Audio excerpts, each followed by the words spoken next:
Welcome to the institute. September 14 2024 இன்னைக்கு நடந்த group 2 எக்ஸாமோட maths answer key தான் இந்த வீடியோவில் பார்க்க போகிறோம். மொத்தம் 25 கொஸ்டினுமே அப்படியே சால்வ் பண்ணி காமிக்க போகிறோம். கவனிங்க. ஃபர்ஸ்ட் கொஸ்டின் கோடிங் டீகோடிங்லேருந்து ஒரு கேள்வி என்ன கொடுத்துருக்காங்க அப்படின்னா, இந்த 5 லெட்டருக்கான ஒரு கோடிங் கொடுத்துட்டு இந்த கோடிங்க்கான ஆன்சர் என்ன, இந்த கோடிங் எதுக்கு சமம் அப்படின்றதான் கேள்வி. நல்லா கவனிச்சுக்கோங்க. இங்கிட்ட பாருங்கள், மொத்தம் 10 லெட்டர் வரனால ஒரு லெட்டருக்கு ரெண்டு வரணும். அதாவது சிம்பிளாக சொல்லணும்னா B1 தான் A, Q2 அப்படின்றது B, R3னா C, S4ன்றது D, T5ன்றது E. அவ்வளோதாங்க. ஸோ இதுதான் கோடிங் நமக்கு கொடுத்துருக்குது. இப்போ கேள்வி, ஸோ கேள்விக்கு போவோம். Q2ன்றது இங்கே இருக்கான்னு முதல் பார்க்கணும். Q2 இந்த இருக்குது B, அப்போ Q2 அப்படின்றது நமக்கு B அப்படின்றது கோடிங்கில் கிடச்சிடும். அடுத்தது B என்ன சார் அப்படின்னா, அப்படியே ஆப்போசிட். Q2னா B, Bனா Q2 அப்படி தானே. அப்போ Bக்கு பதிலாக Q2. ரைட். அடுத்தது நமக்கு F தேவைப்படுது. ஏன்னா எல்லா ஆப்ஷனுமே அப்படியே ஆப்ஷனையும் பார்க்கணும். அப்பப்போ எல்லா ஆப்ஷன்லையும் B Q2 வருது. அடுத்தது F தேவை. Fோட கோடிங் என்னன்னு தெரியணும். நமக்கு E வர இருக்குது. அப்போ F என்ன சார் வரும் யோசிச்சு பாருங்கள். RSTU கரெக்டா. அடுத்த லெட்டர் U வரணும். அப்போ Fக்கு U வரணும். நம்பரில் 6 வரணும். U6. அப்போ Fோட வேல்யூ U6. ஓகே. ஸோ அப்படி பார்த்தா இந்த ரெண்டு ஆப்ஷனும் வரலை. இது ரெண்டு ஆன்சர் இல்லை, இது ரெண்டும் தான் ஆன்சர். ஸோ அப்போ பாருங்கள், இதுலேயும் வருது. இங்கே பாருங்களேன், E அடுத்தது B7 அப்படின்றது என்னவா இருக்கும் யோசிச்சு பாருங்களேன். E ஆல்ரெடி இங்கே இருக்குங்க. ஈயோட வேல்யூ T5 வரணும்.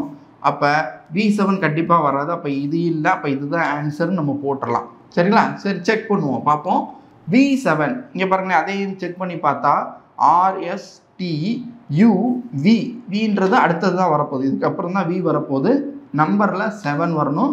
அப்போ மேலே என்னது EF, Fக்கு அடுத்தது என்ன வரணும் G. அவ்வளோதான், அதை தான் G சொல்கிறோம். ஓகே. அப்போ F7ஓட வேல்யூ G, ஏவோட வேல்யூ P1 நம்ம ஆல்ரெடி இருக்கு இல்லையா, P1. ஸோ அவ்வளோதான் ஆன்சர். ஆப்ஷன் டி தான் நமக்கு ஆன்சர். நெக்ஸ்ட் கொஸ்டின் பாருங்கள். கோபி ஒரு மடிக்கணினியை 12% லாபத்துக்கு விற்றார். மேலும் அதை 1200 கூடுதலாக விற்றிருந்தால் 20% ஆக இருந்திருக்கும். லாபம் 20% இருந்திருக்கும். அப்போ காஸ்ட் ப்ரைஸ் அடக்க விலை என்ன? நல்லா கவனிச்சுக்கோங்க. அவர் ஆல்ரெடி 12%க்கு சேல் பண்ணிட்டாரு.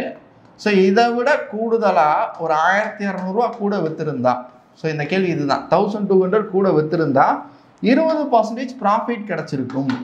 ஸோ ஆல்ரெடி 12% ப்ராஃபிட்டில் விற்றதை விட 1200 கூட, அந்த அமௌண்ட்டில் 1200 கூட விற்றுருந்தா 20% ப்ராஃபிட் கிடச்சிருக்கும். அப்போ வித்தியாசம் என்னன்னு பார்த்தா 8%. அப்படி தானே? இதுக்குள்ள வித்தியாசம் 8%. அப்போ 8% கூட விற்றுருந்தா அப்படின்னா என்ன அர்த்தம்? 1200 கூட விற்றுருந்தா, ரெண்டு ஒன்று தான். அப்போ 8%. அந்த 8%க்கான அமௌண்ட் 1200 ரூபாய். ஸோ இதெல்லாம் நம்ம பர்சன்டேஜ் சம்லேயே பார்த்துருந்தோம். அப்போ 8% 1200 ரூபா அப்படின்னா அந்த பொருளோட அடக்க விலை 100% என்ன? நம்ம என்ன பண்ணியிருக்கோம்? பாக்ஸ் மெத்தடில் அடித்து கொடுக்கணும். அப்படி தானே? 8% 1200 ரூபானா 100% என்ன அடித்து கொடுங்க. 1 8 8, இங்கே ஒரு 8 தானே வரும். 1 8 8 மிச்சம் 4. இந்த 0 எடுத்தால் 40ல் 8 40, இந்த 0 அப்படியே போட்டுக்கோங்க, 150. அவ்வளோதாங்க. ஸோ இங்கே முடிஞ்சிருச்சு. இப்போ இதை நேருக்கு நேராக இருந்தால் அடிக்கணும், கிராஸாக இருந்தால் மல்டிப்ளை. அப்படி தானே? ஸோ மல்டிப்ளை பண்ணிங்கன்னா 100 × 150 ஆன்சர் 15,000, 15,000 ரூபான்னு கிடச்சிரும். அவ்வளோதான். நெக்ஸ்ட் கொஸ்டின் பாருங்கள். இதுவும் கோடிங் டீகோடிங்கில் இருந்தால் கொஸ்டின் கொடுத்துருக்காங்க. FOXோட கோடிங் CAT அப்படின்னு C18 கொடுத்துருக்காங்க. இப்போ ஜெராக்ஸோட கோடிங் என்ன அப்படின்றதான் கேள்வி. அதாவது நல்லா கவனிச்சுக்கோங்க. கோடிங் டீகோடிங்கில் மொதல் கொடுத்த கோடிங்கை நம்ம செக் பண்ணணும். Fனா C அப்படி தானே, Oனா A, Xனா T. ஸோ இதை வச்சு நம்ம மொதல் கன்சிடர் பண்ணணும். என்ன அப்படின்னா ஜெராக்ஸ், அதான கேள்வி. ஸோ அதன்படி எக்ஸ்னா என்ன அப்படின்னா இந்த கோடிங்லேயே இருக்குது. எக்ஸ்னா T. ஓகே. அடுத்தது ஈக்கு இல்லை, ஓக்கு இருக்குங்க. ஓவோட கோடிங் என்ன அப்படின்னா A. அடுத்தது எக்ஸோட கோடிங் அகைன் T. ஸோ இதை வச்சு நீங்கள் எப்பயுமே முதல் ஆப்ஷனில் செக் பண்ணணும். அப்போ TA ஃபஸ்ட்டு T வரணும். எல்லாத்துலேயும் அப்படி தான் இருக்குது. லாஸ்ட்டில் AT எங்கே சார் இருக்குது அப்படின்னா ஆப்ஷன் டியில் தான் இருக்குது. ஸோ மிச்சம் இடையில ER, அப்போ இந்த இஆர் அப்படியே தான் கொடுத்துருக்காங்க, அவ்வளோதான் முடிஞ்சிருச்சு. ஸோ எப்பயுமே கோடிங் டிகோடிங்கில் கொடுத்ததை வச்சு இதில் ஏதாவது வருதா அப்படின்றது செக் பண்ணி பார்க்கணும். ஓகே, அப்போ ஆப்ஷன் டி தானே, புரியுது இல்லையா? லாஸ்ட்டில் ஏடி வர்றது இது ஒன்றே ஒன்று தான்.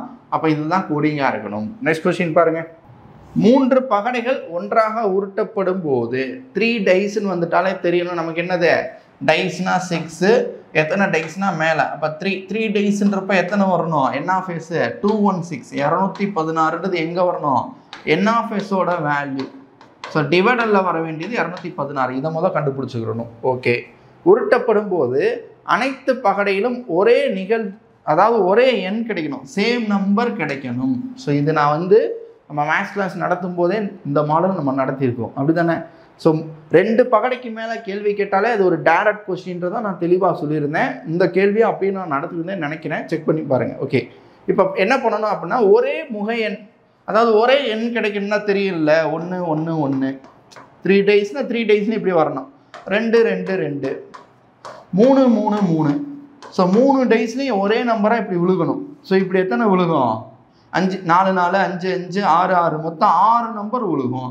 அப்போ 6/216 சான்சஸில் 216, 216 சான்சஸில் 6 சான்ஸ் என்ன கிடைக்கும், சேம் நம்பராக இருக்கும், மிச்சதெல்லாம் மாறி மாறி இருக்கும் அப்படின்னு சொல்லிட்டு அர்த்தம். அப்போ அடிச்சு கொடுங்க, 1 6 6, இங்கே 36 6, அவ்வளோதான் 36. ஆப்ஷன் சி தான் நமக்கு ஆன்சர். LCM HCFலேருந்து இந்த கேள்வி கேட்டிருக்காங்க.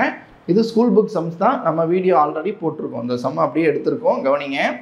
தனி இங்கிலீஷ் மீடியம் இந்த கொஷின் அப்படியே நோட் பண்ணிக்கோங்க, தமிழ் மீடியம் கவனிங்க. அதாவது என்ன அப்படின்னா, 4 மொபைல் ஃபோன் தனித்தனி டைமில் ஒவ்வொரு ரிப்பீட்டடாக அடிச்சுக்கிட்டே இருக்குது, சேர்ந்து எப்போ நடக்கும், தனித்தனியாக நடக்கக்கூடிய நிகழ்வுகள் எப்போ சேமாக நடக்கும்னு கேட்டால் LCM பார்க்கணும். இப்போ LCM என்ன அப்படின்னா, ஃபஸ்ட்டு 20, அடுத்தது 30, அடுத்தது 40, ஸோ அடுத்தது 50.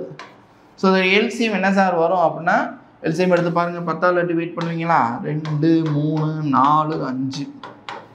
ஓகே, ஸோ அடுத்து 2ஆல் டிவைட் பண்ணலாம், 1 3 2 5. மல்டிப்ளை பண்ணுங்கள், 5 2 20, 60 வருமா, 3 60, 60 × 2 40, 40 × 5.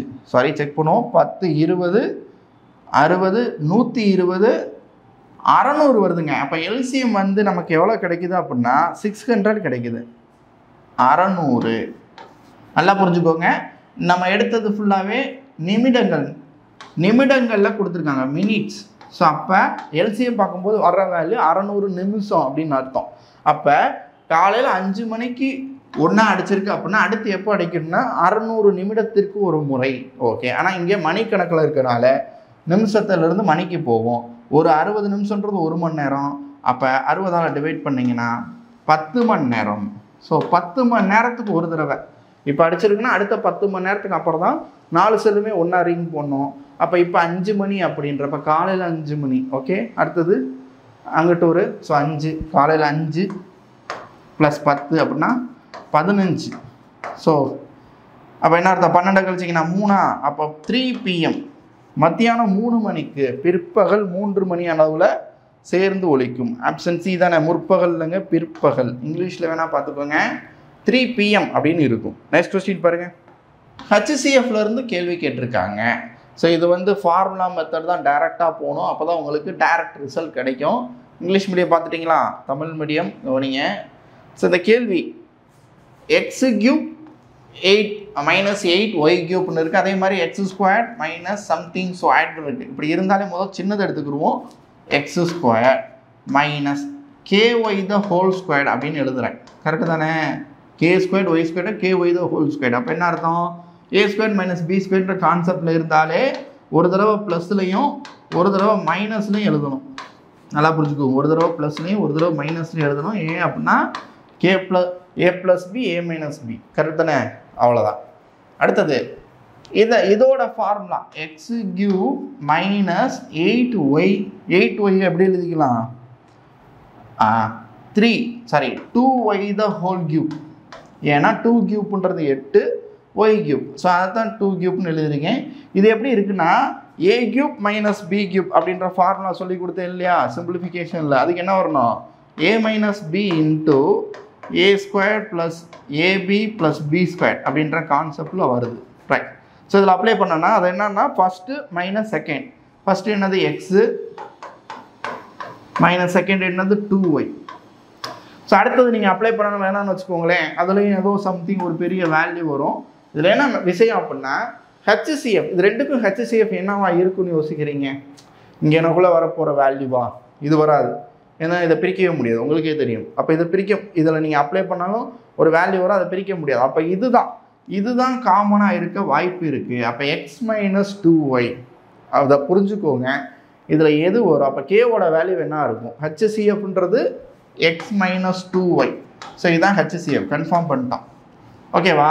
இதான் காமனாக வரணுங்க, இங்கே எடுக்க முடியாது, ஏன்னா கேன் இருக்குது. அப்போ இதுதான் HCF. அப்போ கே என்னவா இருக்கணும் அப்படின்னு யோசிச்சு பார்த்தீங்கன்னா கேவோட வேல்யூ 2வா மைனஸ் 2வா இருந்தால் என்ன ஆகும் தெரியுமா? நல்லா யோசிச்சு பாருங்களேன்.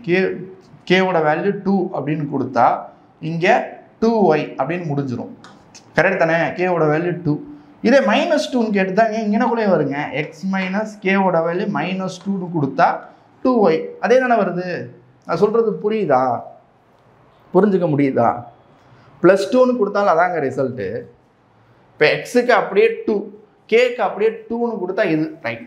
அப்போ கேவோட வேல்யூ 2வா இருக்கலாம். கேக்கு மைனஸ் 2 நான் இங்கே கொடுத்து பார்க்குறேன். கேக்கு மைனஸ் 2ன்னு என்ன அர்த்தம்? எக்ஸ் அப்படியே தான் இருக்கும். கேக்கு பதிலாக மைனஸ் 2ன்னு போடுவேன், ஒய். அப்போ இதுவும் அதே தானே வருது. HCF எக்ஸ் மைனஸ் 2y வரணும். இப்போ என்ன அர்த்தம் அப்படின்னா +2 அல்லது -2 அப்படின்றதான் ஆன்சர். ஓகே, நெக்ஸ்ட் கொஸ்டின் பாருங்கள். ப்ராபபிலிட்டியிலேருந்து ஒரு கேள்வி கேட்டிருக்காங்க. நிகழ்தகவு டைஸ்லேருந்து. இதுவும் நம்ம பார்த்த மாடல் தான். 2 பகடையை தூக்கி போகிறதா இருந்தாலே ஃபஸ்ட்டு என்ன பண்ணோம்? NF கூறு வெளி பார்க்கணும். 2 பகடைனா 6 வரணும் பேஸில், 2 பகடை. அப்போ 6/2 36. 36 நிகழ்ச்சிகள் நடக்கணும். அந்த 36 நிகழ்ச்சி எப்படி இருக்கணும் அப்படின்னா நம்ம எப்பயும் போல டைஸ்ன்னு கொடுத்துருந்தா அப்படி எழுதலாம். இங்கே கேள்வி இந்த நம்பர் போட்டிருக்க டைஸை தான் நீங்கள் எடுத்துக்கிறணும், 2 டைஸுமே. அப்போ யோசிச்சு பாருங்களேன், இதை வச்சு தான் நீங்கள் எழுதணும் நிகழ்ச்சிகள். என்னென்ன வரும்? ஃபஸ்ட்டு 1ல் ஸ்டார்ட் பண்ணுவீங்களா? எப்படி ஸ்டார்ட் பண்ணுவீங்க? 1,1. அடுத்தது 1,2. ஸோ இப்படி இந்த நம்பர் எல்லாத்தையும் முடிக்கணும். அப்புறம் திரும்ப 1,2 தான் வரும். ஸோ அடுத்தது 1,3 1,3 1,3 இப்படி தானே எழுதுவீங்க.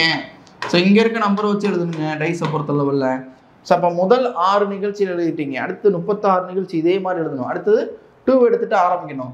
2,1 2,2 2,2 2,3 2,3 2,3. ஸோ இந்த மாதிரி எழுதணும். ஸோ இதில் என்ன கேள்வி அப்படின்னா முதல் பகடையோட முகமதிப்பை விட, அதாவது ஃபஸ்ட்டு டைஸோட வேல்யூவை விட 2வது பகடையின் முகமதிப்பு அதிகமாக இருக்கிறது அப்படின்னு சொல்லியிருக்காங்க. அப்போ ஃபஸ்ட்டு டைஸோட வேல்யூவை விட செகண்ட் டைஸோட வேல்யூ அதிகமாக இருக்கணும். அப்படி எத்தனை நிகழ்ச்சிகள் இருக்கலாம்? யோசிச்சு பாருங்களேன். ஸோ இது வராது, ஏன்னா சேமாக இருக்குது. இதை விட இது கூட, அப்படி தானே? ஃபஸ்ட்டை விட செகண்டு கூட இருக்கணுங்க. சிம்பிளாக சொல்லணும்னா எல்லாமே இந்த 5மே இருக்குல்ல, 1,2 1,2 இது 5மே வரும். ஸோ இந்த 5 நிகழ்ச்சிகள் வருது. ஸோ இப்படி அடுத்த லைனில் என்ன வரும்? யோசிச்சு பாருங்களேன். அடுத்த லைன் எப்படி எழுதுவீங்க? 2ல் ஸ்டார்ட் பண்ணுவோமா? 2,1 கரெக்டாக 2,2. ஸோ இப்படி எழுதுவோம். ஸோ சேமாக இருக்கும். 2,2 அகைன். அப்போ 2,3 2,3லே 3 வரணும். அப்போ 3 நிகழ்ச்சிகள்.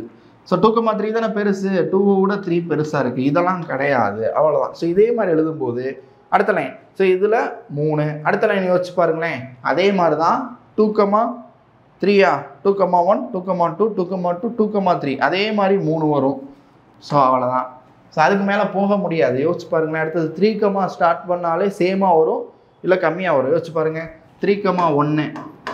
ஸோ மொதல் நம்பர் பெருசாக இருக்குது, கிடையாது, அப்படி இருக்கக்கூடாது. நமக்கு 2வது நம்பர் பெருசாக வேணும். அப்போ இதுக்கு மேலே வாய்ப்புகள் இல்லை. மொத்தம் 5 + 3 + 3 11 வாய்ப்புகள். எங்கே இருக்குது ஆப்ஷன்? ஆப்ஷன் டி 11 அப்படின்றது ஆன்சர் ரைட். ஸோ புரியுதுங்களா? ஓகே, நெக்ஸ்ட் கொஸ்டின் பாருங்கள். ரேஷியோவிலேருந்து கேள்வி. ஸோ 2 பேருக்கு இந்த அமௌண்ட்டை பிரித்து கொடுத்தா என்ன வரும்? இதுவும் நம்ம பார்த்த மாடல் தான் ரேஷியோவில். அதாவது 10,890ன்ற அமௌண்ட்டை ஏபி 2 பேருக்கு 4:5 அந்த விகிதத்தில் பிரித்து கொடுக்கணும். என்ன பண்ணுவீங்க? 2ஐயும் கூட்டணும். மொத்தம் 9 பங்குகளாக போட்டு அந்த 9 பங்குகள்லேருந்து 4 பங்கு ஏக்கும் 5 பங்கு பிக்கும் கொடுக்கணும். இப்போ கேள்வி என்னன்னா யாருக்கு? பிக்கு எவ்வளோ கிடைக்கும்? பி குழுவிற்கு எவ்வளோ கிடைக்கும்? அப்போ பி குழுவிற்கு மொத்தம் 9 பங்குகளில் இதுதான் ஏ, இது பி. அப்போ 5 பங்கு கிடைக்கும், அவ்வளோதான். ஸோ இதை முதல் போட்டுடணும். 9ல் 5 இன்ட்டு அமௌண்ட் எவ்வளோ 10,890. அவ்வளோதாங்க, அடிச்சு கொடுங்க. ஒரு 9, 10ல் ஒரு 9 தான் இருக்குது, மிச்சம் 1. 18ல் 2 9ங்க, 9ல் 1 டைம். ஓகே 0. அவ்வளோதான். ஸோ அப்போ 5 × 5ஆல் மல்டிப்ளை பண்ணால் என்ன தான் வரும்? 5 0 0, 5 2 10க்கு 0, மிச்சம் 1. ஒரு 5 + 1 6. 6,050 ரூபா எங்கே இருக்கு? ஆப்ஷன் சி தான் நமக்கு ஆன்சர். நெக்ஸ்ட் கொஸ்டின் பாருங்க. டைம் அண்ட் ஒர்க்ல இருந்து இந்த கேள்வி கேட்டிருக்காங்க. 2 பேரை வச்சு, அப்படித்தானே? ஏ என்பவர் ஒருவேளை 6 நாட்களிலும் பி என்பவர் 12 நாட்களிலும் முடிஞ்சா இருவரும் ஒன்றாக சேர்ந்து, ஓகே நம்ம மெத்தடில் போனாலும் சரி, இல்லை ஷார்ட்கட் தெரியலையா, 2 பேர் கொடுத்தா நீங்கள் ஷார்ட்கட்லேயே போயிடலாம். என்ன ஷார்ட்கட்? இருவரும் சேர்ந்துன்னு கேட்டால் AB by A plus B. இருவரும் சேர்ந்து எப்போ முடிப்பாங்கன்னு கேட்டால் AB by A plus B. அப்போ ஏவோட வேல்யூ என்ன கொடுத்துருக்காங்க? 6 நாட்கள் இன்ட்டு பியோட வேல்யூ 12 நாட்கள். ஏ ப்ளஸ் பி 6 + 12 18. அடிச்சு கொடுங்க. 1 6 6 3 6 18, 1 3 3 4 3 12. அப்போ 4 ஆன்சர். 4 நாட்கள். ஆப்ஷன் பி தான் நமக்கு ரைட். ஓகே நெக்ஸ்ட் கொஸ்டின் பாருங்க. அளவியலிருந்து இந்த கேள்வி கேட்டிருக்காங்க. இங்கிலீஷ் மீடியம் அப்படியே ஸ்டாப் பண்ணிட்டு நோட் பண்ணிக்கோங்க. தமிழ் மீடியம் கவனிங்க. என்ன கேள்வி அப்படின்னா, ஒரு நீச்சல் குளம் 24 மீட்டர் நீளமும் 15 மீட்டர் அகலமும் இருக்கு. நீச்சல் குளம்னா அது என்ன ஷேஃபு? கன செவ்வகம், கியூபாய்ட் ஷேஃபில் இருக்குது. அதோட லென்த்து பிரெத்து கொடுத்துட்டாங்க. நீளம் 24, அகலம் 15 மீட்டர் அகலம் கொண்டது.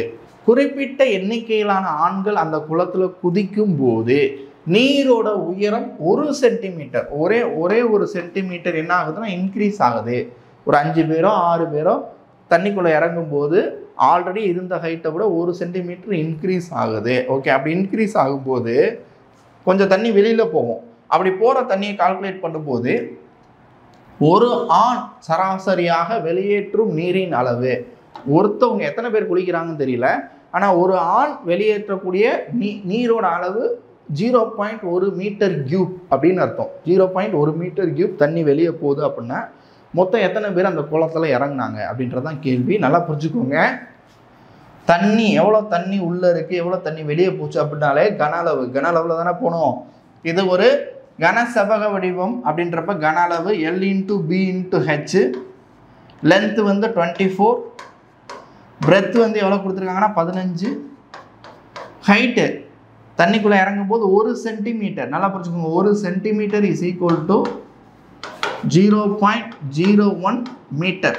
ஸோ இங்கே மீட்டரில் இருக்கனால நீங்கள் அதையும் மீட்டராக தான் கன்வெர்ட் பண்ணணும். இது அப்படியே மாற்றி எழுதணும்னா என்ன வரும்? 1/100 மீட்டர் இப்படியும் போட்டுக்கலாம். கரெக்டானே? 0.01ன்றது 1/100 மீட்டர். அப்போ 1/100 அவ்வளோதான். மல்டிப்ளை பண்ணுங்கள். 24 × 15 240, ஒரு 120, 360/100ங்க. அப்படியே டிவைட் பண்ணுங்கள். 0 0 கேன்சல். அப்போ 36/10 இது அப்படியே கூட இருக்கட்டுமா? 36/10 அப்படியே இருக்கட்டும். கன அளவு 36/10. So metre cube. Okay, so இது எத்தனை ஆண்கள் இறங்கினாங்கன்னு தெரியல. ஸோ அத்தனை ஆண்கள் இறங்கும்போது 36 மீட்டர் கியூப் தண்ணி வெளியே போயிருக்கணும். ஸோ இதுதான் கான்செப்ட். கன அளவு இவ்வளோ தண்ணி வெளியே போகும் அத்தனை ஆண்கள் இறங்கும்போது. அப்போ என்ன அர்த்தம்னா 0.1 மீட்டர், ஒரு ஆணுக்கு இவ்வளோ அப்படின்னா மொத்தம் எவ்வளோ வரும் அப்படின்றதான் கேள்வி. ஸோ அதை வேணால் 3.6னே போட்டுக்கோங்க. 3.6 மீட்டர் கியூப். ஸோ மொத்த தண்ணி இவ்வளோ போயிருக்கு. ஒரு ஆணோட அளவு, அப்போ மொத்த ஆணோட அளவு என்ன அப்படின்னா இதால் இதை டிவைட் பண்ணணும். அப்போ 3.6ஐ 0.1ஆல் டிவைட் பண்ணுங்க. ஸோ ரெண்டுலேயுமே ஒரு ஸ்தலம் தள்ளி தானே. அப்போ 36/1. அப்போ ஆன்சர் 36. அப்போ 36 ஆண்கள் அந்த குளத்தில் இறங்கியிருக்கணும் அப்படின்னு சொல்லிட்டு அர்த்தம். அவ்வளோதான். நெக்ஸ்ட் கொஸ்டின் பாருங்கள். இந்த கொஸ்டின் சிந்திச்சு பதில் அளிக்கிற மாதிரி ஒரு கேள்வி, அதாவது பசில் மாதிரி, புதிர் கணக்கு மாதிரி. கவனிங்க. இங்கிலீஷில் கொஸ்டின் கரெக்டாக இருக்குங்க, தமிழில் கொஸ்டின் தப்பாக இருக்குது. டிரான்ஸ்லேட் பண்ணது தப்பாக கொடுத்துருக்காங்க. இது மிகப்பெரிய தவறு. டிஎன்பிசி இப்படி செய்யக்கூடாது, சரிங்களா? தமிழில் டிரான்ஸ்லேட் பண்ணும்போது ரொம்ப கேர்ஃபுல்லாக டிரான்ஸ்லேட் பண்ணுங்கள். ஏன்னா மேக்ஸிமம் தமிழ் தெரிஞ்சவங்க தான் எழுதுகிறாங்க. இந்த மாதிரி கொடுக்கும்போது அந்த ஒரு கேள்வியிலே ரொம்ப என்ன சொல்கிறது, அவங்களுக்கு கொஞ்சம் பதட்டத்தை உண்டாக்கலாம். ஸோ டிரான்ஸ்ஃபர் பண்ணது தப்பு, டிரான்ஸ்லேஷன் பண்ணது தப்பு பண்ணியிருக்கீங்க. இங்கிலீஷ் மீடியம் கவனிங்க. என்ன அப்படின்னா இந்த கேள்வியை நான் தெளிவாக சொல்கிறேன். ஒருத்தர் வந்து ஒரு மீட்டிங்க்கு ரீச் ஆகிறது 20 மினிட்ஸ் பிஃபோர் 8:50, அதாவது 8:50க்கு போகாமல் 8:50க்கு முன்னாடி 20 நிமிஷம் முன்னாடியே ரீச் ஆகிட்டாரு அப்படின்னு கொடுத்துருக்காங்க. 20 minutes before 8:50. அப்படின்னா என்ன அர்த்தம்னா 8:50 மணிக்கு 20 நிமிஷத்துக்கு முன்னாடி. அந்த கேள்வியை டைரெக்டாக இது அப்படியே 20 நிமிஷத்துக்கு கழிங்களேன் என்ன ஆகும்? அப்போ 8:30க்கு ரீச் ஆயிருக்காருன்னு அர்த்தம். ஸோ இதை டைரெக்டாக கொடுக்காம குழப்புறாங்களா நம்மளை, அதான் அர்த்தம். ஸோ 8:50க்கு 20 நிமிஷத்துக்கு முன்னாடி ரீச் ஆகிட்டாரு. ஆனால் இன்னொருத்தரோட கம்பேர் பண்ணுறாங்க. இங்கே இன்னொருத்தரோட கம்பேர் பண்ணுறாங்க. என்ன அப்படின்னா இன்னொருத்தர் 40 நிமிஷம் லேட்டாக வராரு. ஓகேவா? 40 நிமிஷம் அந்த மீட்டிங் ஸ்டார்ட் பண்ணதுலேருந்து 40 நிமிஷம் லேட்டாக வராரு. ஆனால் அவரை விட இவர் 30 மினிட்ஸாக 30 நிமிடங்கள் முன்னதான் சென்றிருக்காங்க அப்படின்னு சொல்லிட்டு அவர் ஃபீல் பண்ணுறாரு. அப்படின்னா புரியலையா? திரும்ப சொல்கிறேன். ஒருத்தர் சுனில் அப்படின்றவர் 8:50க்கு 20 நிமிஷத்துக்கு முன்னாடி போயிட்டார். அதாவது சுனில் ரீச் ஆனது 8:30, 8:30 மணிக்கு போயிட்டாருன்றதை டைரெக்டாக கொடுக்காம இப்படி கொடுத்துருக்காங்க. இன்னொருத்தர் மீட்டிங் ஸ்டார்ட் பண்ணதுலேருந்து 40 நிமிஷம் லேட்டு. மீட்டிங் ஸ்டார்ட் பண்ணதுலேருந்து 40 நிமிஷம் லேட்டாக வராரு, 40 மினிட்ஸ் லேட்டு. இவருக்கும் அவருக்கும் சுனிலுக்கும் அவருக்குள்ள டிஃபரன்ஸ் என்ன அப்படின்னா 30 நிமிஷம். ஸோ இவரை விட சுனில் 30 நிமிஷத்துக்கு முன்னாடியே வந்துட்டார். 30 minutes earlier then the man. லேட்டாக வந்தவரை விட 30 நிமிஷத்துக்கு முன்னாடியே வந்துட்டார் யார்? சுனில். இப்போ மீட்டிங் ஆரம்பித்த டைம் என்ன? கேள்வியை புரிஞ்சுக்கிட்டீங்களா? தமிழ் மீடியம். ஓகே, அவ்வளோதான். யோசிச்சு பாருங்கள். இப்படி ஆப்ஷன் இது ஆப்ஷன்லேயே போகணும். ஒவ்வொரு ஆப்ஷனும் யோசிச்சு பார்க்கணும். இப்போ லாஸ்ட் ஆப்ஷன் டி தான் ஆன்சர், ரைட்? என்ன சொல்கிறேன்னு கவனிங்களேன். 8:20 தான் மீட்டிங் ஸ்டார்ட் பண்ண டைம். ஓகேவா? சுனில்ன்றவர் 10 நிமிஷம் லேட்டாக போயிருக்காருன்னு அர்த்தம். 8:30க்கு போயிருக்காரு. இவரை பாருங்கள் 40 நிமிஷம் லேட். இப்போ 40 நிமிஷம் லேட்னா என்ன அர்த்தம்? இவர் செகண்ட் பர்சன் 8:20க்கு ஸ்டார்ட் ஆகிருக்கு அப்படின்னா 9 மணிக்கு ரீச் ஆகிருப்பார். கரெக்ட் தானே? மீட்டிங் ஸ்டார்ட் பண்ண டைம் இது 9 மணிக்கு. 40 நிமிஷம் லேட்டாக போயிருக்காரு மீட்டிங் ஸ்டார்ட் பண்ணதுலேருந்து. அப்போ 9 மணிக்கு போயிருப்பார். சுனில் நமக்கு ஏற்கனவே தெரியும் 8:30க்கு உள்ளே போயிட்டார். ஓகே, ஸோ இவருக்குள்ள டிஃபரன்ஸ் நான் ஆல்ரெடி சொன்ன மாதிரி 30 மினிட்ஸ் கரெக்டாக வருதா? ஸோ 30 மினிட்ஸ் டிஃபரன்ஸ் கரெக்டாக வரணும். ஸோ இங்கே இருக்க ஆப்ஷன் டீல வருது. மிச்சத்தில் செக் பண்ணால் இருக்காது. இப்போ 8 மணிக்கு ஸ்டார்ட் பண்ணியிருக்கு நான் யோசிக்கிறேன். சார் 8 மணிக்கு ஓகே. அவர் எப்போ வந்திருப்பார்? லேட்டாக வந்தவர் 8:40க்கு வந்திருப்பார். நமக்கு தான் சுனில் தெரியுமே 8:30க்கு போயிருக்காரு. 2 பேருக்கு டிஃபரன்ஸ் வந்தால் 10 நிமிஷம் தான் வருது. ஸோ வரல. இப்படி ஒவ்வொரு ஆப்ஷனாக போகும்போது ஆப்ஷன் டி தான் நமக்கு ஆன்சராக கிடைக்கும். ஓகே, நெக்ஸ்ட் கொஸ்டின் பாருங்கள். இந்த கேள்வி டைம் அண்ட் ஒர்க்கில் இருந்து நமக்கு கேள்வி. இந்த பர்சன்டேஜ் இத்தனை சதவீதம் கூடுதல் இத்தனை சதவீதம் குறையன்றது நம்ம பார்த்த மாதிரி தான். இங்கிலீஷ் மீடியம் கொஸ்டினை நோட் பண்ணிக்கோங்க. தமிழ் மீடியம் கவனிங்க. அதாவது என்ன கேட்டிருக்காங்க அப்படின்னா பி என்பவர் ஏவை விட 20% அதிக வேலை செய்கிறார். ஸோ சதவீதத்தில் அதிகம் குறைவுன்னு கொடுத்தாலே என்ன பண்ணணும்? பிரிக்கணும். A and B.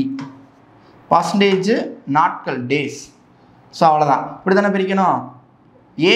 பி தான், அதாவது பியோட சதவீதம் தான் கொடுத்துருக்காங்க. நல்லா புரிஞ்சுக்கோங்க. பி என்பவர் ஏவை விட 20% அதிகம் அப்படின்னு சொன்னாங்க அப்படின்னா யார்? ஏ என்னன்னு தெரியாது. அப்போ அவரை தான் 100% நீங்கள் எடுப்பீங்க. நம்ம சொல்லிக் கொடுத்த மெத்தட் படி ஏன்றவர் 100% வேலை பார்க்குறாரு, ஏன்னா அவர் தெரியாது.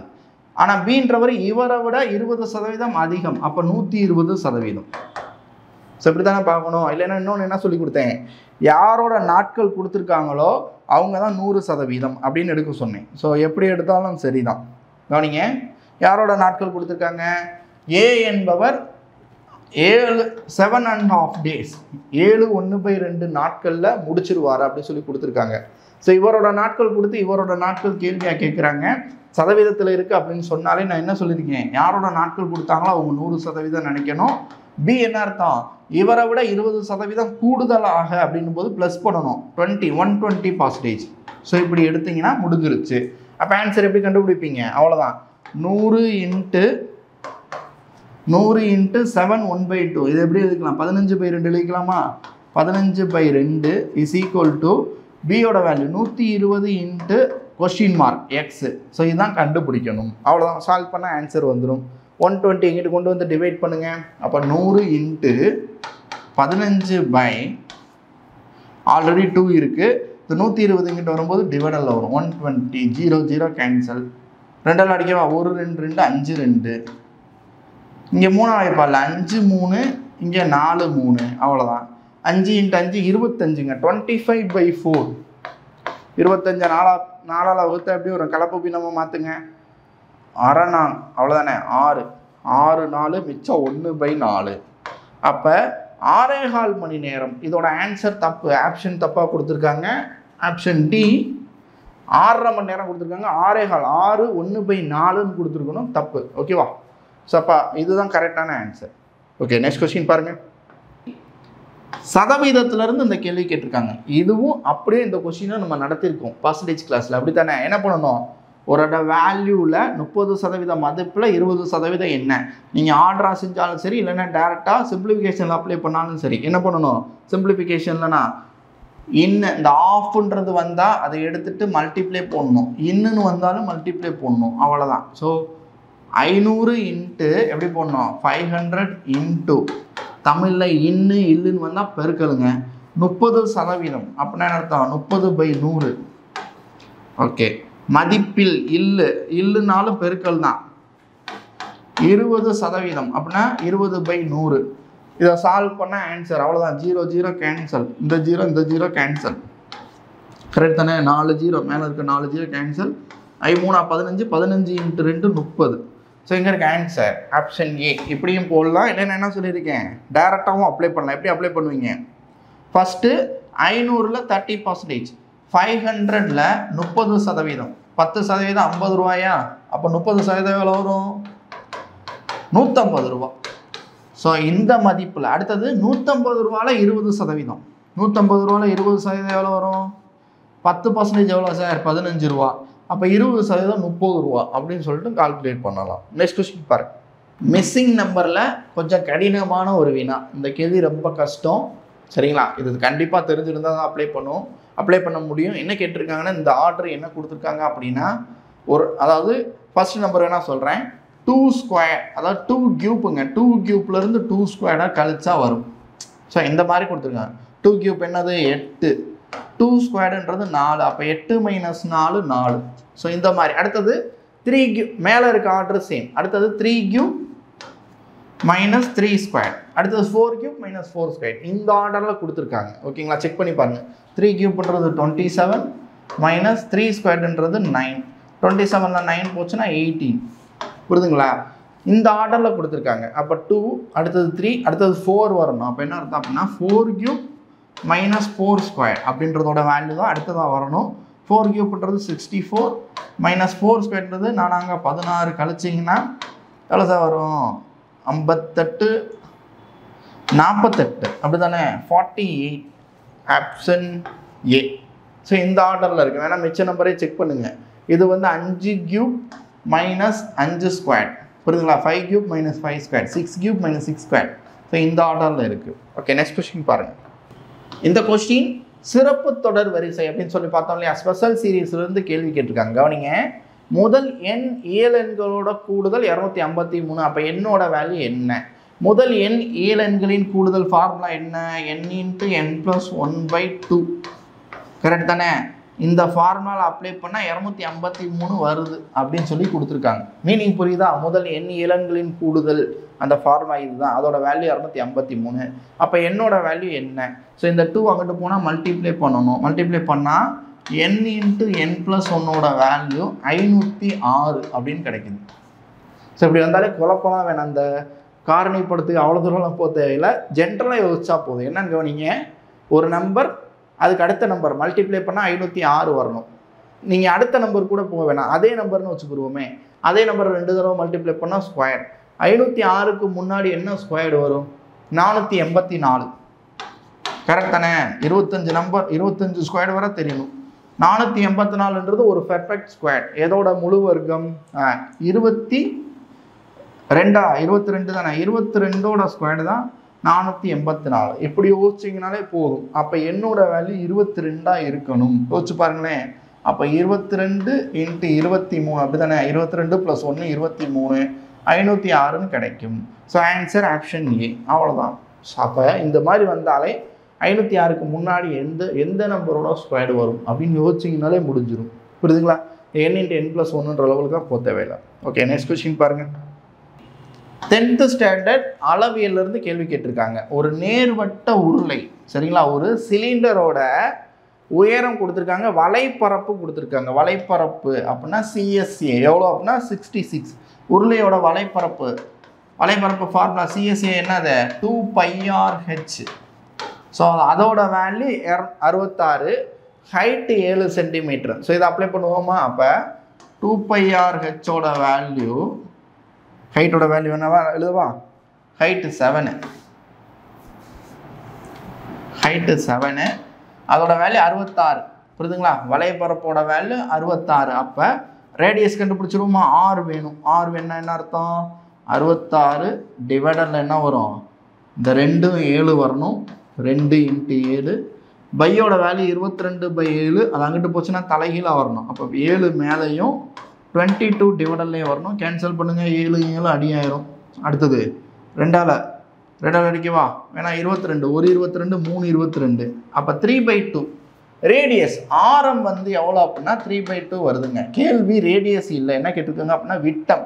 அப்போ 2r வேல்யூ அப்படி தானே? விட்டம் என்ன அப்படின்னா 2r வேல்யூ என்ன வரும் வச்சு பாருங்க. அப்போ 3/2 3/2 ப்ளஸ் பண்ணாலும் சரி. அப்போ இல்லை 2 × 3/2 கரெக்ட் தானே? 2 கேன்சல். அப்போ விட்டமோட வேல்யூ 3 சென்டிமீட்டர். ஆப்ஷன் டி தான் நமக்கு ஆன்சர். நெக்ஸ்ட் கொஸ்டின் பாருங்க. மதிப்பு கூடுதல் குறைதல் அப்படின்னு பார்த்தோம் இல்லையா? அப்ரிசியேஷன் டிப்ரிசியேஷன்லேருந்து இந்த கேள்வி கேட்டிருக்காங்க. நல்லா புரிஞ்சுக்கோங்க. இரு சக்கர வாகனம் ஒன்றின் விலை 2 ஆண்டுகளுக்கு முன்பு 80,000 ரூபாய். முதல் ஆண்டு 4% குறையுது, 2வது வருஷம் 4% அதிகரிக்கிறது எனில் தற்போதைய விலை அப்ரிசியேஷன் டிப்ரிசியேஷன் எப்படி அப்ளை பண்ணுவீங்க? மொதல் 80,000 ரூபா. நல்லா புரிஞ்சுக்கோங்க. 80,000 ரூபாயில் இருந்த 2 வீலர் ஃபஸ்ட்டு வருஷம் 4% ரேட்டு குறையுது. அப்படித்தானே? 4% டிக்ரீஸ் ஆகுது. 4%னா எவ்வளோ சார் வரும்? 80,000 ரூபாயில் 4%. 1% 800 ரூபா. அப்போ 4 800ன்றது 3200 ரூபா குறையும். இந்த அமௌண்ட்டை விட 3200 ரூபா அடுத்த வருஷம் குறையும்னு அர்த்தம். அப்போ எவ்வளோ வரும்? 0 0 கழிச்சு எழுதுனீங்கன்னா 0 0, 10ல் 2 போச்சுன்னா 8, 9ல் 3 போச்சுன்னா 6, ஸோ 7, 76,800 ரூபா. இதுதான் ஒரு வருஷத்துக்கு அப்புறமான ரேட். அதுக்கப்புறம் செகண்ட் வருஷம் 4 வருஷம் அதிகரிக்கிறது, 4% இன்க்ரீஸ் ஆகுதுங்க. எதில்? இந்த அமௌண்ட்டில். அப்படி தானே பார்க்கணும்? செகண்ட் பர்சன்டேஜ் இந்த அமௌண்ட்டில் தான் பார்க்கணும். அப்போ 4%. இதில் 4% எவ்வளோ சார் வரும்? 1% 768 ரூபா. அப்போ 768 × 4, 4 32க்கு 2, மிச்சம் 3, 4 24 + 3 27க்கு 7, மிச்சம் 2, 4 28 + 2 30. ஸோ அவ்வளோதான். ஸோ ஆட் பண்ண எவ்வளோ வரும்? 7 முடியணும். இந்த முடிஞ்சு ஆப்ஷன் டி. அவ்வளோதான், முடிஞ்சிருச்சு. 79,872. ஸோ இங்கே ஆப்ஷனை பார்த்துருந்தா சிம்பிளாக முடிஞ்சிருக்கும் போலயே. 76,800 அதோட 4%. ஓகே, செக் பண்ணி பார்த்துருங்க, அதான் நல்லது. ஆட் பண்ண எவ்வளோ வருது? 7 2 8 எத்தனை? 8 9 7. அப்போ 79,872. ஆப்ஷன் டி தான் ஆன்சர். நெக்ஸ்ட் கொஸ்டின் பாருங்கள். தனி வட்டி சிம்பிள் இன்ட்ரெஸ்ட்லேருந்து கேள்வி கேட்டிருக்காங்க. சிம்பிள் இன்ட்ரெஸ்ட்டில் மடங்குகள் ஒன்று நடத்தணும். அதில் பார்த்துருப்போம் என்னென்னா, இரட்டிப்பாக 2 மடங்காக மாறுறதுக்கு எத்தனை வருஷம் ஆகும், இல்லை எத்தனை மாதம் ஆகும் அப்படின்னு கேட்டால் எப்படி அப்ளை பண்ணணும்? கேள்வி பாருங்களேன். தனி வட்டி மூலம் அசல் 2000 ரூபா 8% வட்டி விதத்தில் இரட்டிப்பாக எவ்வளவு மாதம் ஆகும்? இதுதான் கேள்வி. நம்ம மடங்குகளை பார்த்துருக்கோம். 2 மடங்கு ஆகணும் அப்படின்னா 2 மடங்கு ஆகணும்னு சொன்னாலே 100ன்ற நம்பர் எடுக்கணும். 3 மடங்குனா 200ன்ற நம்பர் சொன்னோம். இப்போ 2 மடங்குன்றப்போ 100 நம்பரை எதால் டிவைட் பண்ணணும்? 8ஆல், அந்த பர்சன்டேஜால் டிவைட் பண்ணணும். அவ்வளோதான். அடித்து கொடுங்க. 4 வாய்ப்பால் அடித்தா 25 4 2 4, 25/2 எவ்வளோ வரும்? 12.5. அதாவது 12.5 வருஷம் ஆகும்னு அர்த்தம். 12.5 வருஷம்ன்றது எத்தனை மாதம்? கேள்வி மாதங்கள் இருக்குது. 12 வருஷம் 12 × 12 144 மாதம் வரும் 12 வருஷத்துக்கு. அங்கிட்ட ஒரு 6 மாதத்துக்கு 6 மந்த் அப்படி தானே? அரை வருஷம் அப்படின்றது 6 மாதம். அப்போ 150 ஆண்டுகள் அப்படின்னு ரிசல்ட் கிடச்சிரும். இது எதில்? மடங்குகள்னு சொல்லி கொடுத்து சிம்பிளான மெத்தடில் போனால். இல்லை சார் நான் ஃபார்முலாவில் தான் போவேன் அப்படின்னா சிம்பிள் இன்ட்ரெஸ்ட் ஃபார்முலாவில் நீங்கள் அப்ளை பண்ணணும். சிம்பிள் இன்ட்ரெஸ்ட் ஃபார்முலாவில் அப்ளை பண்ணுறதா இருந்தால் என்ன ஆகும்? வட்டி 2 மடங்கு ஆகுது, அசல் 2 மடங்கு ஆகுதுன்னா வட்டி 2000 ரூபா. அசல் 2000 ரூபா, வட்டி 2000 ரூபா வந்திருக்கும். அப்போ SI = PNR/100. வட்டி 2000 ரூபா, அசல் 2000 ரூபா, PNR. என்னோட வேல்யூ கண்டுபிடிக்கணும். Rate of interest 8% divided by 100. 0 0 cancel. இல்லைன்னா 2000 2000 கேன்சல் பண்ணிக்கோங்க. என்னோட வேல்யூ தான் வேணும். அந்த 8/100 இங்கிட்டு வந்துச்சுன்னா 100/8. ஸோ இதை தான் நான் சிம்பிளாக அங்கே செஞ்சு காமிச்சேன். அவ்வளோதான். ஓகே, நெக்ஸ்ட் கொஸ்டின் பாருங்கள். எல்சிஎம்ல இருந்து கேள்வி கேட்டிருக்காங்க. இந்த கொஸ்டின் அப்படியே நம்ம எல்சிஎம்ல பார்த்த கேள்வி தான். ரொம்ப சிம்பிள். நான் இந்த மாடல் அப்படியே நடத்தியிருந்தோம். இது ரொம்ப ஈஸியாகவே பண்ணலாம். என்ன பண்ணலாம் அப்படின்னா, எல்சிஎம்மை பொறுத்தவரையும் நம்ம ஒரு விஷயம் தெளிவாக சொல்லணும். அடிக்கடி சொல்லிக்கிட்டே இருப்பேன். என்ன சொல்லிக்கிட்டே இருப்பேன், எல்சிஎம்ன்றது கொடுத்துருக்க 3 நம்பர், எத்தனை நம்பருக்கு எல்சிஎம் பார்க்குறீங்களோ அந்த நம்பரில் பெரிய நம்பரை எடுத்துக்கிறணும், அதுதான் எல்சிஎம்மாக இருக்கணும் அப்படின்னு சொல்லியிருக்கேன். கரெக்டானே? அதாவது பெரிய நம்பர்னால் அந்த நம்பர் எல்சிஎம்மாக இருக்கணும், இல்லை அதோட மடங்குகள். இப்போ 3ன்றதான் பெருசு தெரியுது இல்லையா? இது பாயிண்ட்டில் ரொம்ப கம்மியாக இருக்குது. இது பாயிண்ட் அடுத்து 2.7. 3ன்றதான் பெரிய நம்பர். இந்த பெரிய நம்பராக தான் இருக்கணும், இல்லை அதை விட மடங்குகளாக இருக்கணும். அப்போ 3னா 3ஆக இருக்கலாம், 3ஓட மடங்கு 6, 9, அந்த மாதிரி 3ஓட மடங்குகளாக இருக்கலாம் அப்படின்றத ஆன்சர் சொல்லியிருப்போம். அந்த லாஜிக்கு வச்சு போட்டிங்கன்னா ரொம்ப சிம்பிள். 27 மட்டும்தான் 3ஓட மடங்கு, மிச்சதெல்லாம் 3ஐ விட சின்னதாக இருக்குது அப்படின்றதும் புரிஞ்சுக்கிருவீங்கன்னு நினைக்கிறேன். புரியுதுங்களா? இல்லை இது வேணும்னா நீங்கள் டேரெக்டாக எல்சிஎம்லாம் அப்ளை பண்ணி கண்டுபிடிக்கணும்.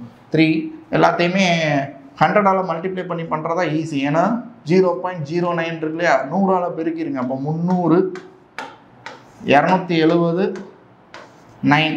இது 3க்கும் எல்சிஎம் பார்த்தீங்கன்னா 2700 கிடைக்கும். ஸோ அடுத்து 100ஆல் பெருக்கணுனால 100ஆல் வகுத்துறணும். ஸோ 0 0 கேன்சல், அப்படியே 27 கிடைக்கும். ஸோ எப்படி பார்த்தாலும் ஓகே தான். நெக்ஸ்ட் கொஸ்டின் பாருங்கள். இந்த கொஸ்டின் 9th ஸ்டாண்டர்ட் எண்ணியலேருந்து கேள்வி கேட்டிருக்காங்க. இந்த வர்க்கங்கள் இதெல்லாம் அடிப்படையாக வச்சு இந்த கேள்வி வந்திருக்கு. இதில் என்னென்னா, இந்த வேல்யூக்கும் இந்த வேல்யூக்கும், இந்த 2 வேல்யூக்கும் இடையில எது வரும் அப்படின்னு கேட்டிருக்காங்க. ரூட்டை பொறுத்த லெவலில் ஒரே மாதிரி இருக்கணும். √2 இருக்கணும், இல்லை √3 இருக்கணும். அப்படி சேமாக இருந்தால் தான் நீங்கள் இடையில எது வருதுன்னு சொல்ல முடியும். அப்படின்னா என்ன அர்த்தம் அப்படின்னா, இங்கே 3 இங்கே 4 இருக்குல்ல, அப்படி இல்லாமல் ஒரே வேல்யூவாக இருக்கும். 3ஐயும் 4ஐயும் ஒரே வேல்யூவாக மாற்றணும்னா நீங்கள் எல்சிஎம் பார்க்கணும். 3 4 எவ்வளோ வரும்? 3 4 12. அப்போ இங்கே பவருக்கு 12 கொண்டு வரணும்னு அர்த்தம். அதாவது சிம்பிளாக சொல்லணும்னா,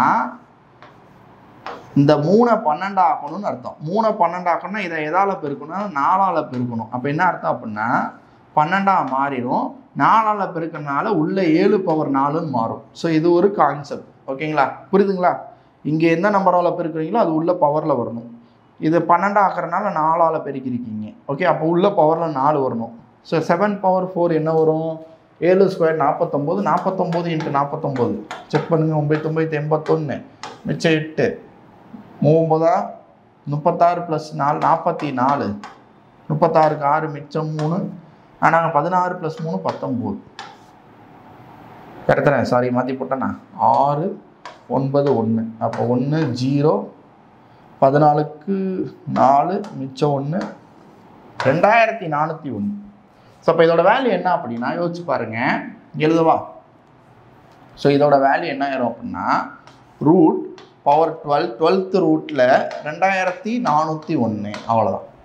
ஸோ அதே மாதிரி இதை மாற்றோம்னா இங்கே எதால் பெருக்கணும்? 12ஆக மாற்றணும். அப்போ 3ஆல் பெருக்கணும். அப்போ 3ஆல் பெருக்குன்னா என்ன ஆகும்னா இதோட வேல்யூ √12 உள்ள 3ஆல் பெருக்குன்னா 5³ உள்ளே வரணும். 5³ என்னன்னா 125. ஸோ இவ்வளோதாங்க, சிம்பிள். இது ரெண்டுக்கு இடையில இது எது வரும் அப்படின்றது தான் கேள்வி. யோசிச்சு பாருங்க. ஸ்கொயர் ரூட்டில் இங்கே 2 இருக்குன்னு அர்த்தங்க. எல்லாத்துலேயும் 2 இருக்குன்னு அர்த்தம். ஓகேங்களா? இப்போ என்னவா மாற்றணும்? 12ஆக மாற்றணும். 12ஆக மாற்றணும்னா இதை எதால் பெருக்கணும்? 6ஆல் பெருக்கணும். ஸோ அப்போ உள்ள 2/6 வரும். 2/6ன்றது எவ்வளோ வரும்? இது ரெண்டுக்கும் நடுவில் வருமா கூட வருமா யோசிச்சு பார்க்கணும். ஸோ இப்படி ஒவ்வொன்றா யோசிச்சு பாருங்கள், எதுவும் ஆன்சர் வரும். 2/6 வருமா? இதில் எது வரும்? 2/6ன்றது என்ன வரும்? 2/3ன்றது 8. 8 64 தாங்க வருது. அதான் 125க்கு இந்த ரெண்டுக்கு இடையில வரணும். புரியுதுங்களா? அப்போ வரல. 3/6 என்ன வரும்? 3/6 3 × 3 × 3 27. அப்போ 729. அவ்வளோதாங்க. அப்போ இதை மாற்றும் போது என்ன ஆயிருன்னா பவரில் 12 729 வரும். இது ரெண்டுக்கும் நடுவில் இருக்கா? அப்போ இதுதான் ஆன்சர்.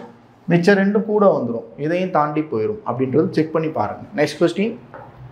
அளவியல்லேருந்து இந்த கேள்வி கேட்டிருக்காங்க. செவ்வகத்தை வச்சு ஒரு செவ்வக வடிவ நிலத்தின் ஒரு பக்க அளவு, அப்போ என்ன அர்த்தம்? நீளமாக இருக்கணும் இல்லை அகலமாக இருக்கணும். ஓகே, ஒன் சைடோட வேல்யூ 15 மீட்டர் மற்றும் அதன் ஒரு மூலை விட்டம் டயக்னல் டயகனல்னா டியோட வேல்யூ 17 மீட்டர் எனில் நிலத்தோட பரப்பளவு என்ன? பரப்பளவுன்றது நீளம் இன்டு அகலம்.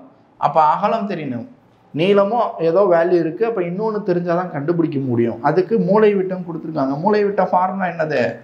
d = √(L² + b² சொன்னோம். இல்லை இப்படி எழுதிக்கலாம், d² = L² + b². ஓகேங்களா? இதுதான் மூலை விட்டத்தோட ஃபார்முலா. இல்லை ஸ்கொயர் அங்கிட்டு கொண்டு போய் ரூட்டில் போட்டு எழுதினாலும் சரி. ஓகே, ஸோ இதில் அப்ளை பண்ணுவோம். 17² = 15² + b². 17² 289. இந்த 15² 225. அது இங்கிட்டு வந்துச்சுன்னா மைனஸ். அப்போ வெறும் b² தான் இங்கிட்டு இருக்கும். கழிச்சிங்கன்னா எவ்வளோ வருது? 4 6 64. b² வேல்யூ 64னா பியோட வேல்யூ 8. அப்படி தானே? 8 தானே 64 வரும். அப்போ லென்த்து 15, பிரெத்து 8. அப்போ மல்டிப்ளை பண்ணால் 15 × 8 4 தடவைனா 60. 60 × 2 120ங்க. 120 மீட்டர் ஸ்கொயர் அப்படின்னு ஆன்சர் கிடைச்சிரும். நெக்ஸ்ட் கொஸ்டின் பாருங்க. இதுவும் கோடிங் டிகோடிங்ல இருந்து ஒரு கேள்வி. இங்கிலீஷ் மீடியம் நோட் பண்ணிக்கோங்க, தமிழ் மீடியம் பாருங்க. அதாவது குறியீடு கோடிங் டிகோடிங்ல இருந்து கேள்வி கேட்டாலே நான் என்ன சொல்லியிருக்கேன்? கொடுத்துருக்க கோடிங்கை முதல் எழுதணும். CAT இதோட கோடிங் ABC. அதாவது சிக்கு பதிலாக ஏக்கு பதிலாக பி, டிக்கு பதிலாக சின்னு அர்த்தம். கரெக்டுங்களா? அடுத்தது டாக் DOG இதோட கோடிங் என்ன அப்படின்னா D, ஓட கோடிங் E, ஜியோட கோடிங் F. புரியுதுங்களா? ஸோ இதுதான் கொடுத்துருக்காங்க. இந்த கோடிங்லேருந்து இப்போ கேள்வி என்னன்னா tan by cot என்ன? tanனா என்ன அர்த்தம்? டீக்கு பதிலாக டி இங்கே என்ன இருக்குது? சி. டிக்கு பதிலாக சி சார். ஏக்கு பதிலாக என்ன சார் வரணும்? B sir. ஓகே, என்ன இங்கே இல்லை சார். சரி, அது கன்ஃபியூஸாக இருக்குது, வச்சுக்கிடுவோம். டிவைடில் சிக்கு பதிலாக என்ன வரணும்? ஏ. ஓக்கு பதிலாக அந்த இருக்குது பாருங்கள் இ. டிக்கு பதிலாக சி. அப்போ ஆப்ஷனில் போய் செக் பண்ணணும். கீழே ஏஇசி எது வருது? இது கிடையாது, இது கிடையாது. ஓகே, அப்போ ஏஇசி இங்கேயே வருது, இங்கேயே வருது. மேலே பார்த்தா சிபி இங்கேயே வருது, சிபி இங்கேயே வருது. சரிங்களா? சரி, இதாக இருக்குமான்னு பார்த்தா ஏவோட கோடிங் என்னன்னு பார்த்தா பி. அப்போ இங்கே பி இந்த இடத்துல எண்ணுக்கு பதிலாக பின்னு இருந்திருந்தா இந்த ஆன்சர் ரைட்டு. ஆனால் என்னன்னு இருக்கனால இது தப்பு. இதுதான் ஆன்சர் ரைட். கரெக்ட் தானே? ஸோ அப்போ CBN/AECன்றது ஆன்சர் ரைட். நெக்ஸ்ட் கொஸ்டின் பாருங்கள். இதுவும் கோடிங் டிகோடிங் தான். சரிங்களா? கோடிங்லேருந்து கேள்வி கேட்டிருக்காங்க, பார்ப்போம். GDR ஜி எங்கே சார் இருக்குது? ஜி இந்த இருக்குது, டி இந்த இருக்குது, ஆர் எங்கே இருக்குன்னா இங்கே ஃபஸ்ட்டாக இருக்குது. அப்போ GDR ஃபஸ்ட்டு வருது. அடுத்தது பார்த்தா PMP. பி எங்கே இருக்குன்னு பார்த்தா இங்கே இருக்குது, எம் எங்கே இருக்குன்னு பார்த்தா இங்கே இருக்குது. நல்லா புரிஞ்சுக்கோங்க. PMP எங்கே இருக்குன்னு பார்த்தா இந்த சைடு ரெண்டாவதாக வருது. அப்போ அங்கிட்ட ஆர்டராக வருது, இங்கிட்ட வந்து ஒரு நம்பர் விட்டு ஒரு நம்பர். ஓகே, அடுத்தது பார்த்தீங்கன்னா D4 பார்த்தீங்களா? ஒரு நம்பர் விட்டு ஒரு நம்பர். D4 இங்கிட்டு அதுக்கு அடுத்த நம்பர் 5. சரி, புரிஞ்சுக்கிட்டீங்களா? இப்போ அடுத்தது என்ன வரணும் அப்படின்னா யோசிச்சு பாருங்கள். அடுத்தது டிக்கு அப்புறம் அடுத்தது என்ன? டி தானே இங்கே ஆரம்பிச்சிருக்கு. அடுத்தது எம்மில் ஆரம்பிக்கணும். எம்மு ஒரு நம்பர் விட்டுடணும். இந்த 4 வர்றது அதுக்கு அடுத்தது என்ன? அப்போ MNன்னு வரும். இங்கிட்டு இந்த இதுக்கு அப்புறம் கடைசி அடுத்ததுக்கு அப்புறம் Q. அப்போ MNQ அப்படின்றது answer option A. Next question பாருங்கள். தனி வட்டியில் சிம்பிள் இன்ட்ரெஸ்ட்லேருந்து கேள்வி கேட்டிருக்காங்க. இங்கிலீஷ் மீடியம் நோட் பண்ணிக்கோங்க, தமிழ் மீடியம் கொஸ்டின் பாருங்கள். என்ன கேள்வி அப்படின்னா ஆண்டு வட்டி விகிதம் 16.2/3% ரேட் ஆஃப் இன்ட்ரெஸ்ட்டு. 68,000 ரூபாய்க்கு இது ரேட் ஆஃப் இன்ட்ரெஸ்ட்டு. இது வந்து அசல் பிரின்சிபல். 68,000 ரூபாய்க்கு 9 மாதங்களுக்கு 9 மந்த்ஸுக்கு தனி வட்டி எவ்வளோ? 9 மாதங்களுக்கு தனி வட்டி எவ்வளோ வரும்? ரொம்ப சிம்பிள், நல்லா புரிஞ்சுக்கோங்க.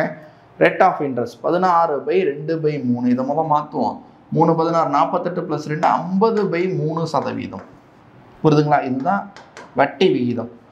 இது வந்து ஒரு வருஷத்துக்கான வட்டி. இப்போ கேள்வி 9 மாதத்துக்கு வட்டி எவ்வளோ வரும் அப்படின்னா நம்ம என்ன பண்ணணும்? 9 மாதம் அப்படின்னா 9/12. மாதம் வந்தாலே டிவைடரில் 12 வரணும். ஓகே, அப்போ இந்த 9 மாதத்துக்கான இன்ட்ரெஸ்ட் எப்படி கண்டுபிடிக்கிறது? இதை அடித்து கொடுத்தா வந்துடும். 1 3 3 9. ஓகே, இதை 2ஆம் வாய்ப்பால் அடிக்கும், 4ஆம் வாய்ப்பால் 2ஆம் வாய்ப்பாலே அடிக்கிறேன். 25 சாரி 3ஆம் வாய்ப்பாலே அடிக்கவா? திரும்ப 1 3 3 4 3 12. ஓகே இப்போ 50 4 இருக்குது, 2 வாய்ப்பால் அடித்தா 25 2 2 2, அப்போ 25/2 12.5% வட்டி கிடைக்கணும் அப்படின்னு அர்த்தம். இது எப்போ 9 மாதங்களுக்கான வட்டி எவ்வளோன்னு கண்டுபிடிச்சிருக்கீங்க.